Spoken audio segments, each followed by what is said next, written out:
Ravens flock. The flock rundown is the place to be. My man Ryan has been a lifelong Ravens fan since he was born. So I'm telling you now, it's about to go down. The podcast, the flock rundown. Ravens, baby. Nothing gets better than waking up and wondering how high we can fly. Tune in. Motionless brainwaves attempt to swim their way to sense, can't tame the untamed. Appreciate you, Ray. What's up, Ravens fans? My name is Ryan. Welcome to another episode of the Flock Rundown. Minicamp is here. Let's go. Players are finally reporting the mandatory minicamp today. They were at the facility yesterday for some content, but today they hit the field. We're expecting full attendance. I'm going to make another video after the practice and after the press conferences when we have a little more information. But this video, I wanted to focus on which position matchups I'm excited for through minicamp up until training camp, who I'm excited to see, what I'm excited to see. So let's get into it. So first, I'll start with who I'm excited to see.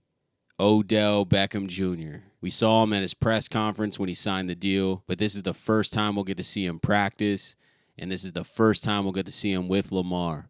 I mean, this is super exciting. Can't wait to see Odell out there rocking that number 3, catching passes from number 8. Odell's been one of the most exciting signings we've had in a long time. We've completely revamped this wide receiver core. I want to see how Odell looks. I mean, we've seen his training videos. He looks great. His hands are definitely still there. He's still snagging one-hand catches. His routes look crisp. It's hard to tell how quick he is without going against some NFL competition. So I'm just excited to see if the burst is still there. I'm excited to see how he looks. And he still has all offseason, so I'm not putting too much pressure on it. I just want everyone to get familiar with the offense and, most importantly, stay healthy. So if Odell's still working his way back to training camp, they want to ease him in. He's just out there running some routes, getting a feel with Lamar. Perfect. I just can't wait to see Odell out there. The video clips are going to be flying around today as soon as he's out there. Super excited to see Odell at practice. Another person I'm excited to see that I know will be there because he was at the content day yesterday is J.K. Dobbins. He's back in the building. He's now holding out. Mandatory minicamp usually don't get a ton from the linemen and running backs. Offensive line and defensive line, just because there's no pads. Usually they're out there in shorts, and this is more of a pre-install, pre-training camp, before the training camp. Mandatory minicamp, you're not going to find out a ton, but we haven't seen JK this whole year until content day yesterday. I'm expecting him to have as much, if not more, burst, explosiveness, and I want to see how involved he is in the pass game. I think that's something that I'm really interested in learning about Todd Monken is some checkdowns to JK, get him involved in the passing game. I really feel like he can do it all. I'm just curious to see how JK is as a receiving back in this offense if they use him that way. But I think JK's in for a huge year. He's healthy. He's had a fully healthy offseason. If JK is utilized correctly, he's going to be a 1,000-yard running back for us. JK's that guy. He's in his contract year, so I feel like they might use him a lot, especially if they're not valuing the running back position like a lot of teams aren't right now, and maybe they don't want to extend him. I hope they do. I hope he stays healthy, balls out, and I hope they extend him. But if they don't extend him, he's going to get that Le'Veon Bell, Zeke-type usage because this is his last year, and now the tread on the tires is for another team in the future to deal with. So I think JK could get a ton of usage this year, and he deserves a ton of touches. I mean, every time he got the ball last year, he made a play. So can't wait to see J.K. Dobbins. I'm excited to see more of Lamar in this offense. I'm excited to see him have all his weapons there finally and running Todd Monken's offense that he's been learning inside and out. Lamar's going to have a lot more control this year. The keys are his. He's got a lot of control at the line of scrimmage. So I'm excited to see Lamar in this offense. I'm excited to see some plays that he's making, see him ramp up practice a little bit. He wasn't doing a ton of full team drills and OTAs, so hopefully he's doing some full team drills with all the wide receivers, really learning this offense before they take a break. Can't wait to see him grow this connection with these receivers and tight ends and JK and develop a close working relationship with Todd Monken and just seeing this offense in general. I'm just super excited to see what Todd Monken's scheme actually looks like. You give us kind of a better idea who could be a focal point in this offense too. Is it going to be spread the field and dish the ball around to everybody, or does Odell come in and he's like, yo, I'm the number one wide receiver, or Bateman? or Mark Andrews still, and I'm just excited to see who's kind of dominated and who takes a little bit of a leap. We'll know more in training camp for sure, but minicamp's always like an early tell of like, okay, this guy looks really good. We were hearing a lot of that from Isaiah Likely last year, and then it continued through training camp and the preseason, and we know he's got a lot of talent. And that leads me into my next point. I'm excited to see Charlie Kolar and Isaiah Likely battle. I think Isaiah Likely's got the number 2 tight end spot, but Kolar has to be involved. I don't think he's just going to sit on the bench. He has too much size and too much talent. If he stays healthy, which seems like he's healthy, seems like he's had a healthy offseason. He had a couple plays last year where he seemed to flash. He's quicker than he looks. He's a big dude, but he can move. And I think he'll be able to be utilized in this offense. I think they could use him in the red zone a little bit.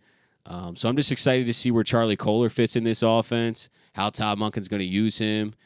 The competition ramp up between him and Likely for that number 2 tight end spot. Like I said, I think it's Likely's, but if Charlie Kolar wins the spot, he wins the spot. So I'm just excited to see what he brings and how good he really is. Of course, we got to get into the wide receiver battle. OBJ, Rashad Bateman, Zay Flowers, Nelson Aguilar, and probably Devin Duvernay seem to be locks. Excited to see all them in this offense, but when I say battle, I mainly mean for those bubble spots.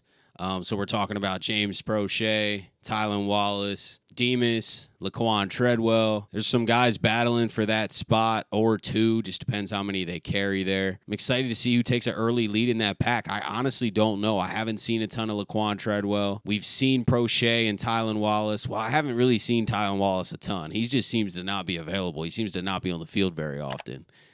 He's made a couple plays here and there where I've seen him been like, okay, I want to see more, but I just haven't seen him enough to give a fair evaluation. He was a beast in college, but he hasn't been able to stay healthy. He hasn't been able to stay on the field. James Prochet has gotten some opportunities on the field, and I haven't been super impressed. But the good thing is he's got another shot. He could always level up and prove the whole fan base wrong. So I'm definitely rooting for him.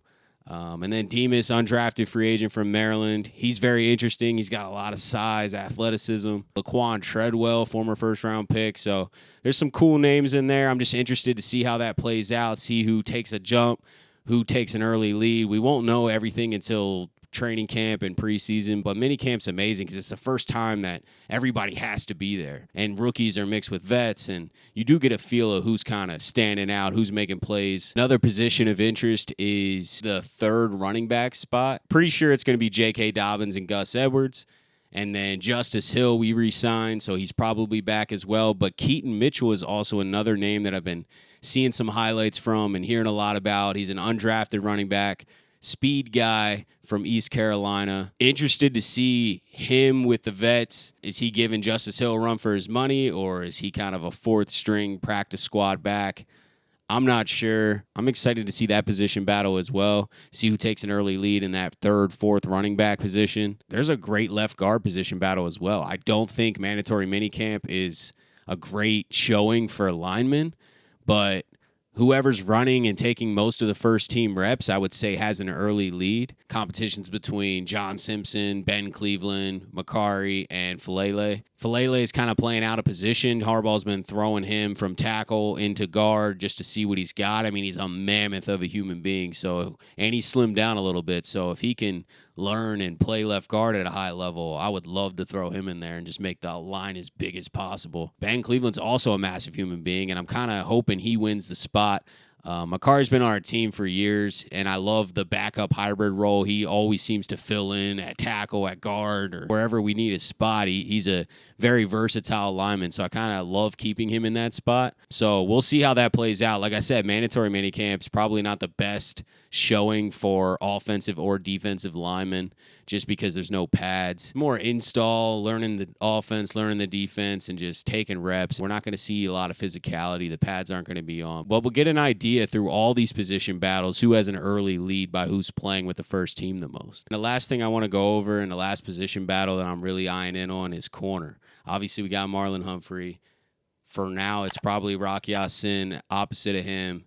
But But I want to see how these young guys hold up against these receivers. You know, I'm super curious to see, has Pepe Williams or Jalen Armour Davis taken a leap? They weren't present all throughout OTAs, so we haven't seen them a lot.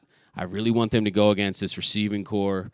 I want to see what we have there. That'll really kind of put the pressure on the front office to decide, like, hey, should we go all in for a big corner, a big proven corner, or do we like what we have? Are these young guys all stepped up and we can just go sign another depth veteran signing or something? I still want the big corner. I still want to make a big trade, but I also want to see what these young guys have. And I think mandatory minicamp's a really good opportunity for all of these young corners to showcase what they got. Have they taken a leap? We get to see what Caillou Blue Kelly looks like.